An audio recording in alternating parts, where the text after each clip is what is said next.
Shalom, shalom. Welcome back to my Glory to Jah channel. So this video is entitled Guard Your Heart and Guard Your Spirit. So basically,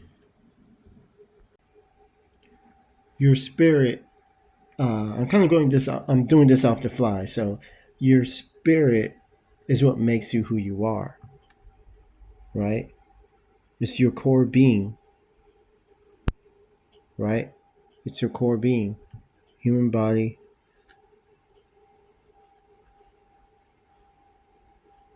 So I can draw better than that. That's your spirit. Inside your spirit is your heart, right? Your heart is supposed to be geared towards God. It's supposed to be geared towards Jehovah. It's not supposed to be geared towards things of this world, because things of this world is demonic and sinful. But your heart is always supposed to be leading what would Jesus do, right? WWJD. So Jesus Christ and Yahweh is supposed to be where your heart is supposed to be geared towards to, because that's what Jehovah judges you by your heart. He doesn't judge you by what you do, but by your heart.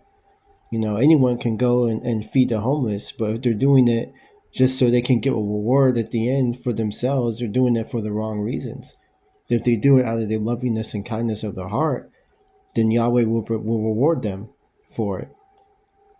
And of course, you have to be humble. You have to have a humble heart as well. You can't go bloating off and telling people what you did, because the world will reward you and God will not reward you. Jehovah will not reward you, because you're going to get your reward from the world and not from Him. So you got to be mindful of that.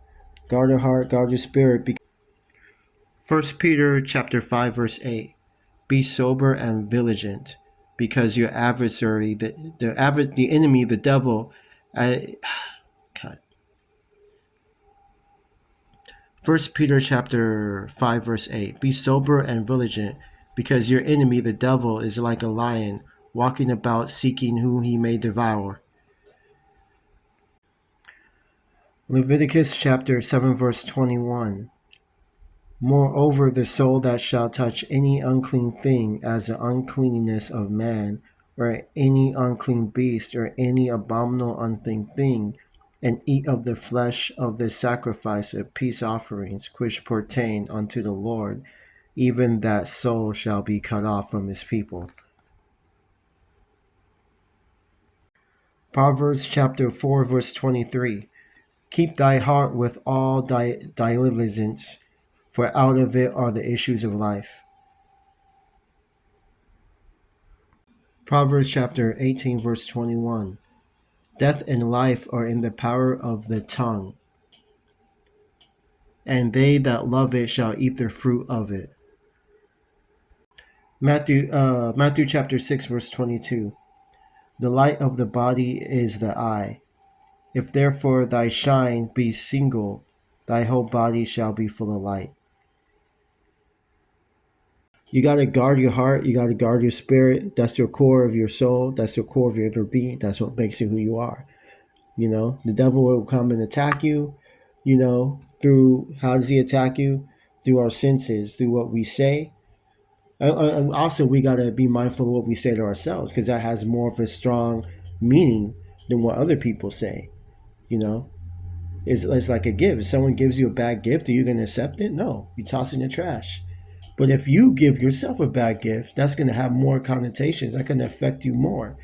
So it's what we say, what people say, it's what people, and it's what you say to yourself.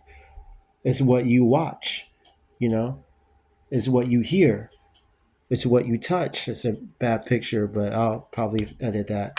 And it's through our genitals as well. Our sexual organs is how spirits enter through us. Spirit is like a glass. A lot of people have it shattered. Well, it's not shattered, but it's like cracked. A lot of people's spirits are cracked. So, all it takes is one heavy blow for your spirit to be destroyed. That's why you have to have your armor on 24 hours a day, 7 days a week. Rebuke any demonic witchcraft, evil things that Satan is throwing at you. Rebuke it. Always keep the word of Yahweh in your mind. Always speak good thoughts. Read the Bible. Pray. Live a righteous life. Always be thinking above and not below. That's in Colossians chapter 3, verse 2. You know? And of course, remember, we're not fighting with spirits, with people, fighting with spirits.